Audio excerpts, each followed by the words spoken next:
Evening, folks, or good morning, or good day, whatever it is for you. Continuing here with the Scott musical, and I'm starting where I left off last time. I think it's Act 2, is it? In the middle of Scott's soliloquy. Act 1, Scene 2. Act 1, Scene 2. That's what it is. And I gotta redo a line so I don't upset Dan. You know, it's like a composer that wants the melody played perfectly, so I can't upset this person.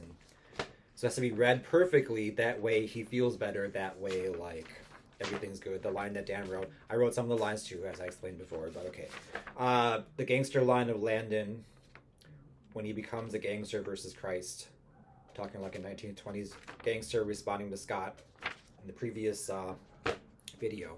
I messed it up, so let's do it again. You better believe I'm gonna forget it. Guys like me don't take advice from guys like you. You better mind your mouth and watch your back. I've kept wise guys like you for less, but I'm gonna cut you some slack since you're new around here. But that slack ain't very long. Push me, you're gonna find yourself at the end of a 3-foot choke chain. Okay, that better? Alright, now this is gonna be fun. Like, there's gonna be several songs here, one by The Fish, and a couple by Claven that I'm gonna end with And God I Love to Cook, which is Claven, the chef, the Turkish prison escapee, okay? And I compose like melody and accompaniment, orchestral background to these at the time in college, basically. The Fish's song, Give the Girl a Flower, was added later by me, not in the presence of Dan.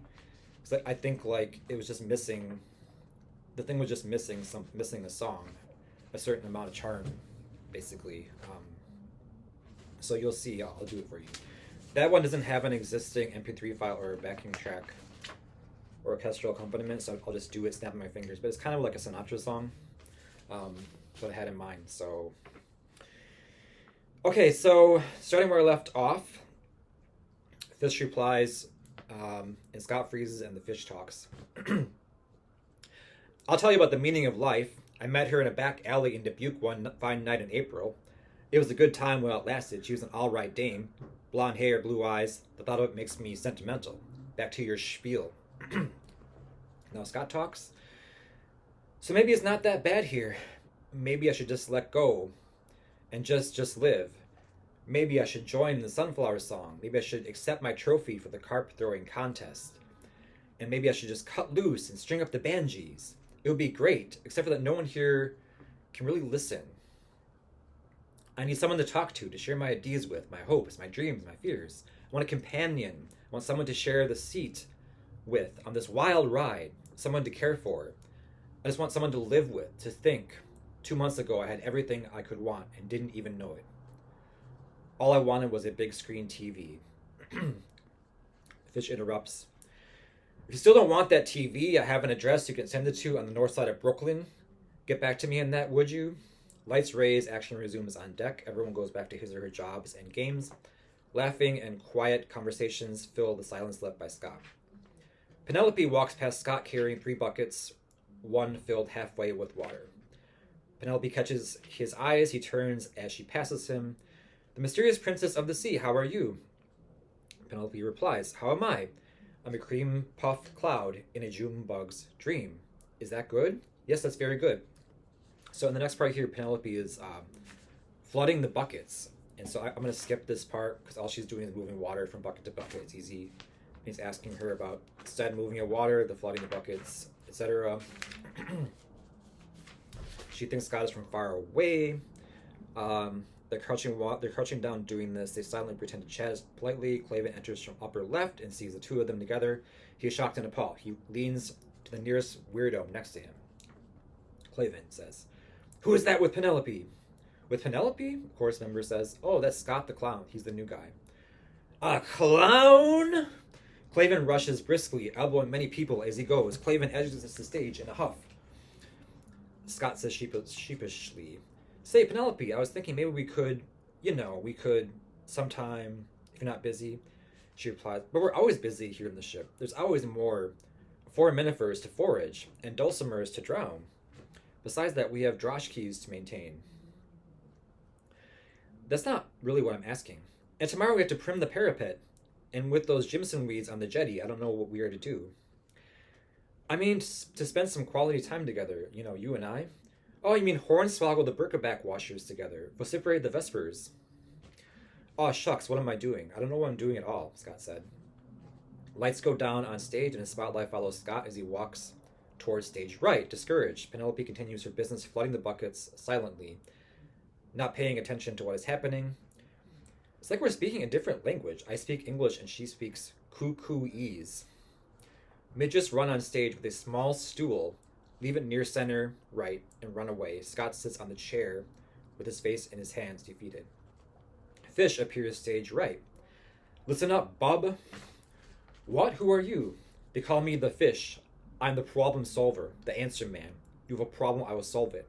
You have a question, I will answer it. Oh, and a 20 spot will be adequate. Turns around and cups hand backwards, as if to discreetly receive a bribe.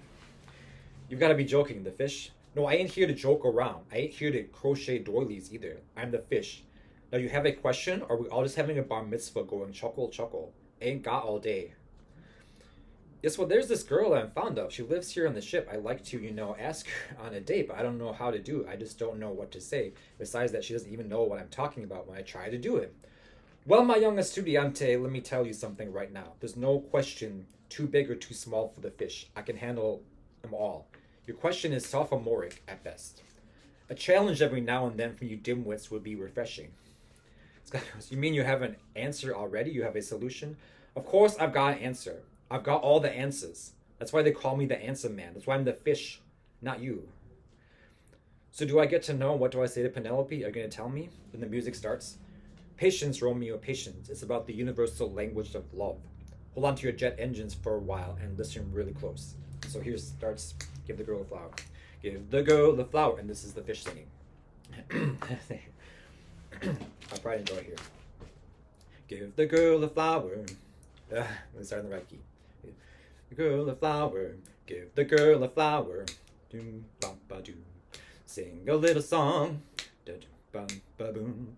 To charm away the hour. Doom, doom, doom, doom, doom. Dance the whole night long.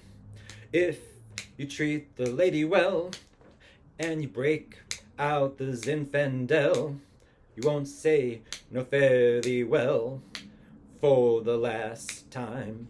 Ba-boom, ba-bum, bum, bum. Give the girl a flower, and Scott replies. Give the girl a flower, sing a little song, sing a little song. Charm away the hour, charm away the hour. Dance the whole night long. Roses or petunias, such a simple thing. Do-do-do-do-do. To get the mainspring on her heartstrings. And there's a dance break. And then comes back in similarly. If you want the skills of Bogart or Clark Gable, follow the simple plan to enable. To give the girl a flower. Down. With that you can't go wrong. You use your charming powers. The dance the whole night long. Don't act like a fool when you could be so cool by just handing the girl a pair of daisies. Okay, if I rushed there, sorry about that. A little nerve-wracking without the real accompaniment. Okay. This guy's ostensibly there's a repeat of the chorus. Scott replies, "Thank you, Fish. I get it. I really get it." And Mater D walks out in front of the Fish. Mater D says, "The Fish has spoken." Mater D bows and a gong sounds. The Fish walks off and the Mater D follows. Scott walks up to Penelope, who is still flooding the bucket. Scott gestures like a magician to convey that nothing is up his sleeve, then produces flowers from inside his clown hat. "These are for you." Penelope gets up, walks over to Scott, hugs him, and takes the flowers. "Scott, they're beautiful. Meet me tomorrow night here at 6 on the ship." Scott says, "It's a date." Orchestral note, bam. And then end of scene 2. Act 1, scene 3. Here we have Buck and Claven. Lights come up on the kitchen. Claven enters the kitchen carrying his large silver pot with a large red claw hanging out of it. and slams it down on the counter. His assistant Bug is busy trying to stuff a large oil painting into a pot. Bug, still straining to cram in the painting. Hey boss, these pelican wings need turning. Claven, muttering to himself, clearly outraged and insanely jealous, crosses left. I can't believe she was with him. Scandal, treason. Then he rambles on in Turkish. What's the matter, boss? Can't believe who was with who. Claven, looking and pointing at Bug as he crosses right. Exactly. Exactly what? Precisely. Sorry, Claven, I don't seem to be following what you're talking about. Bug, you don't listen. She was with him. Who's she? Who him? Penelope. She was with that clown. Oh, Scott, he's a great guy. He came to my sister's birthday party.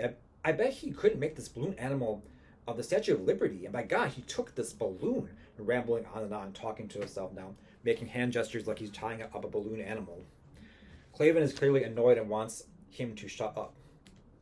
Claven says, oh, so you know Scott. You like him, eh? Sure, he's a little weird if you ask me, but other than that, he's a fantastic guy. Putting down his work and thinking to himself, counting Scott's attributes on his fingers. Funny, good-looking, nice, caring, sensitive, physically attractive. Was great in that costume. Fun to be around. He's an upstanding gentleman. I can't think of any girl that wouldn't love to just... And Claven's furious. What has he got that I haven't got? And Bug repeating the list. He's funny, good-looking, nice. And Claven yelling, grabbing Bug by the shirt. I said, what has he got that I haven't got? Bug, frightened, trying to humor Claven, obviously lying. Nothing. You know I can't imagine any reason why a girl would ever pick him over you. You know, the nerve of that girl. What is she, blind, stupid? How can she let a fine catch like yourself get away? I mean, look at all you have to offer, trying to think of something. Claven awaiting his answer. I mean, look at all your great qualities. Boy, you're a great cook. Claven obviously pleased by this. And by the way, I didn't mention Bug is just Claven's assistant. Did I mention that? I don't know. His assistant Bug. Say that or whatever. Seriously. Okay, so, boy, you're a great cook. And Claven modestly guilty as charged. So, you spent some time in a Turkish prison. So what? This snaps Claven out of his little dream world and he starts to get very angry. So after years of being cooped up in that rat hole, he went a little crazy. So maybe digging your way out of a prison with a dinner fork and a toothpick made you the most paranoid person I've ever met. Who cares? I mean, is that a bad thing? Probably could be a good thing. In some countries, I'm sure that paranoid schizophrenia is a real turn-on to women. I'm sure it's something they look for. Pretending to be a woman hitting on a guy. Well, let's see. You're attractive, wealthy, muscular, successful, young, handsome, but I believe that every day there's a team of highly trained assassins attempting to take your life. Do you believe the government conspire to keep your recipes out of publication? Do you think that the boogeyman is going to get you while you sleep? No? Well, then beat it, Bub. I mean, I'm sure through all that, and throughout all this, Claven has grown increasingly angry. He crosses to Bug to throttle him. Bug finally realizes what he is saying and decides he better get out of the kitchen while he can. I think I'm gonna check on the place settings in the dining room. Bug hurriedly exits upper right, leaving Claven alone. The music swells with the military march. I gotta turn on my little speaker here. So I'm gonna perform Claven's song, What Has He Got? Bluetooth mode. What has he got that I haven't got? Get the music up here. Now, this is Claven's song. Starting with, I gotta find the audio here. No, that's not the one. Okay.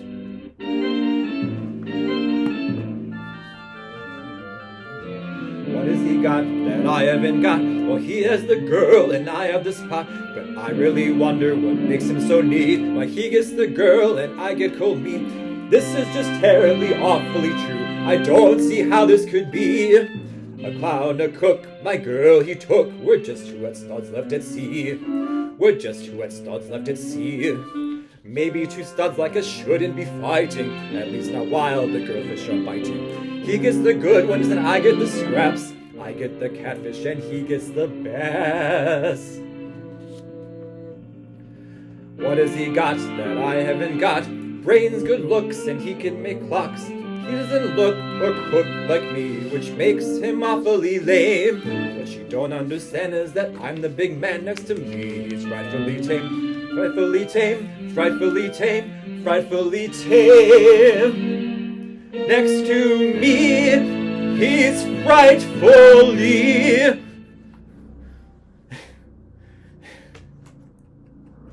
Then he gets interrupted. My composer instincts were different back then. But at the apex of the music, Bug sheepishly re-enters the kitchen. Claven is holding his final note. The music has already faded. Boss, I hate to bother you, but noticing bugs present. What is it? I just need to know about how long it'll be for the veal parmesan. About another 10 briny crappings. Thanks, boss. Sorry to bother you like that. Claven starts to look around his kitchen. He's calming down from the earlier tirade. He samples some sauce he's making with a wooden spoon. He checks on some other foods, and the music begins to build. You know what? I love to cook. Let's see if I can set the audio better. That's a little like overpowering. Oh. So this is the next song of Claven. God, I love to cook. See if I can pull this off. Oh, I'll give it a good start again.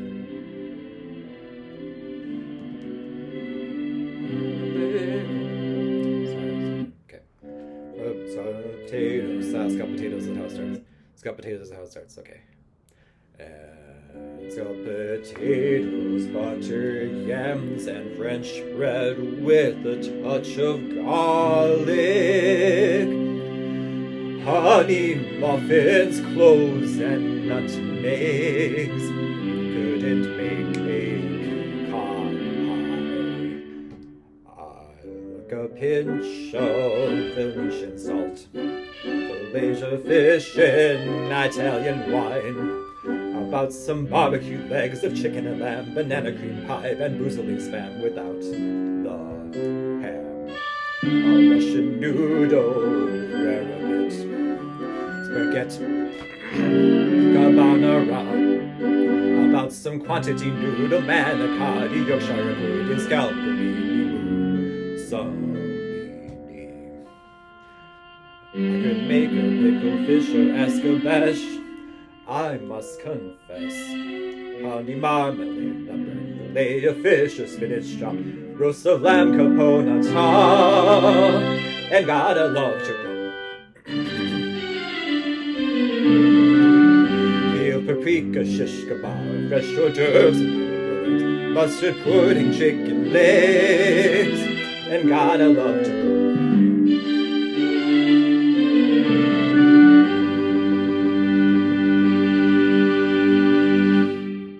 Didn't go quite as planned. Like some water in my throat. I missed one of those lines. Spaghetti alla carbonara. So Russian noodle, rarebit. Spaghetti alla carbonara. Okay. Okay then. Okay. Yeah, it's hard to play all the parts of the musical and sing all the songs. Just trust me. Okay, so once again, Bug. Sorry, let me recover from singing. Bug enters the room. At the end of the song. The more I think about it, I don't get it. Why do you care who Penelope is with? I've seen you with her. You two haven't ever talked before, have you? What do you care about who she is seeing? Bug looks up to see Claven growing angry again. He covers his head and face with his hands and runs out at full speed, exit upper right. I guess from him getting angry, from Claven getting angry.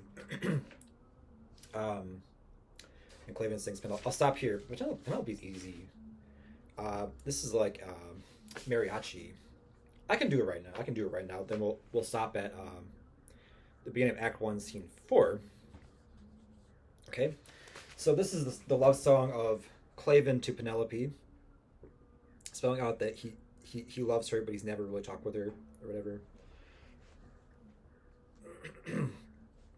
Okay, Penelope. Look at my throat. It's easy. Water. Penelope, I knew you were the only girl for me. How about I do it a little higher? Penelope. How about I do a little higher than that? Penelope. Okay, why don't I just save it for next time? That way I can start on the right note for my voice. I didn't prepare this one. That's why. Okay, so thanks for listening, everyone. Be patient with me.